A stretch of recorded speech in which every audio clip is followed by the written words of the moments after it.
नमस्कार, स्वागत है आप सभी का सुविधा चैनल में। आज की क्लास में हम बात करेंगे राज्य मानवाधिकार आयोग की, स्टेट ह्यूमन राइट्स कमीशन की। तो शुरुआत करते हैं। सबसे पहली बात है कि राज्य मानवाधिकार आयोग जो है वह राष्ट्रीय मानवाधिकार के अंतर्गत नहीं आता है, अर्थात ये एक स्वतंत्र निकाय है। दूसरी बात है कि वैधानिक आयोग है, अर्थात कानून बनाकर इस आयोग की स्थापना की गई है। एक्ट पारित करके इसे आयोग को बनाया गया है। अध्याय 5 में और कहाँ है ये, धारा 21 में राज्य मानवाधिकार आयोग आता है। भारत में कुल कितने आयोग हैं राज्य मानवाधिकार आयोग, क्योंकि हर राज्य की बात हो रही है तो टोटल 26 आयोग हैं। इसका गठन कब हुआ था, तो गठन हो गया था राज्य मानवाधिकार आयोग का 18 जनवरी 1999 को, लेकिन यह क्रियाशील हुआ है मार्च 2000 से। राजस्थान में इसका हेडक्वार्टर है जयपुर। अब इसकी जो नियुक्ति है, जो समिति की अनुशंसा पर राज्यपाल के द्वारा, और उस समिति में कौन कौन से लोग होते हैं, तो देखिए राज्यपाल एक समिति की सिफारिश पर समिति में कौन कौन होंगे, एक तो हमारे मुख्यमंत्री होते हैं अध्यक्ष, फिर राज्य के गृह मंत्री होते हैं, विधानसभा के अध्यक्ष होते हैं, विधानसभा के विपक्ष के नेता, और अगर उस स्टेट में विधान परिषद भी है तो विधान परिषद के सभापति और विधान परिषद के विपक्ष के नेता। तो ये सभी नियुक्ति की जो समिति होती है उसके अंतर्गत होते हैं।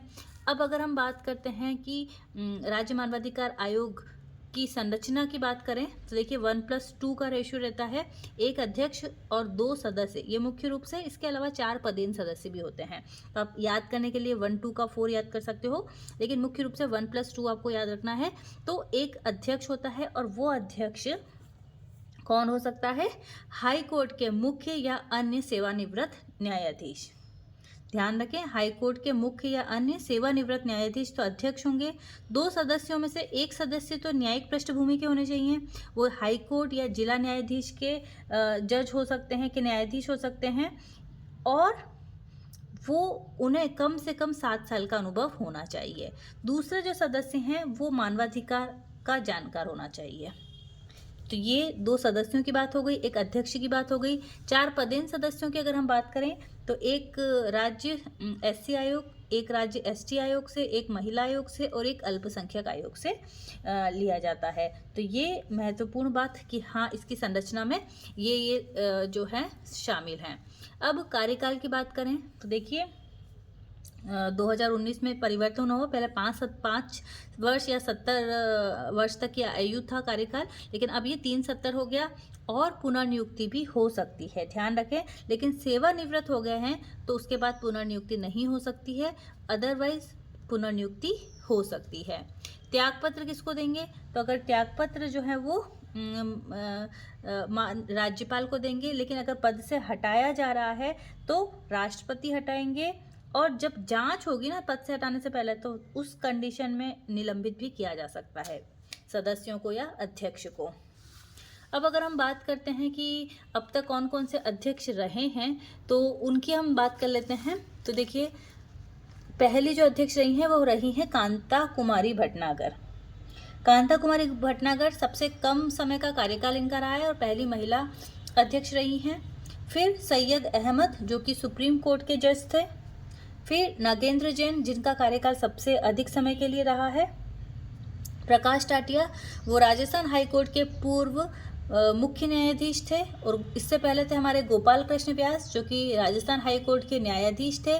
वर्तमान अध्यक्ष की बात करें तो वर्तमान अध्यक्ष हैं न्यायमूर्ति श्री गंगाराम मूलचंदानी, और अभी सदस्य हैं अशोक गुप्ता। तो ये कुछ महत्वपूर्ण बातें हैं।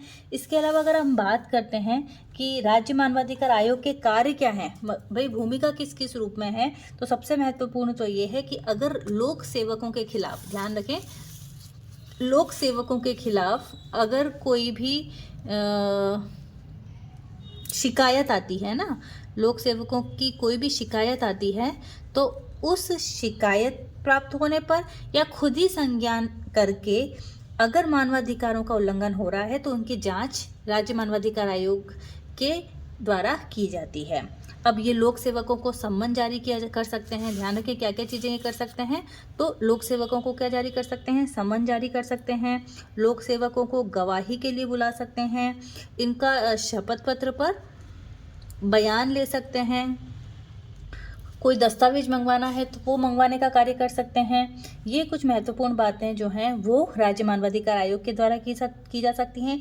1 साल तक के अंदर के जो मामले हैं वो ये देख सकता है, 1 साल से ज़्यादा पुरानी घटनाएं इसमें नहीं देखी जा सकती हैं। जेल या पुलिस थानों का निरीक्षण करना है वो राज्य मानवाधिकार इकाइयों के द्वारा हो सकता है।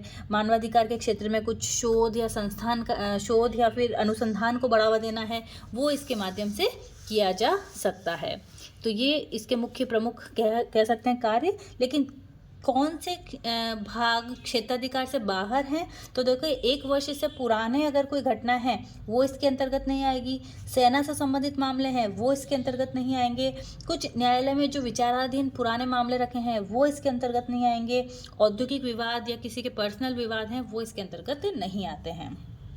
अब चलिए इसकी धाराएं देख लेते हैं। तो देखिए धारा 21 है, 33 इसके अंदर आती है। धारा 21(4) कहता है कि राज्य मानवाधिकार का गठन। 22 है कि राज्य मानवाधिकार आयोग के अध्यक्ष या सदस्यों की नियुक्ति। 23 में सदस्यों को हटाना। 24 में सदस्यों की पदावधि। 25 में कुछ परिस्थितियों में सदस्यों का अध्यक्ष की तरह कार्य। 26 सदस्यों की सेवा शर्तें। 27 राज्य मानवाधिकार आयोग के अधिकारी व अन्य। 28 में वार्षिक प्रतिवेदन और 33 में है आयोग की वित्तीय स्वायत्तता। तो ये कुछ महत्वपूर्ण बातें हमने राज्य मानवाधिकार आयोग के अंतर्गत आज की क्लास में कंप्लीट की है। आई होप आपको ये क्लास बहुत अच्छी लगी होगी, और अगर आपको ये क्लास अच्छी लगी है तो प्लीज़ हमारे चैनल को लाइक करें, शेयर करें और सब्सक्राइब करें।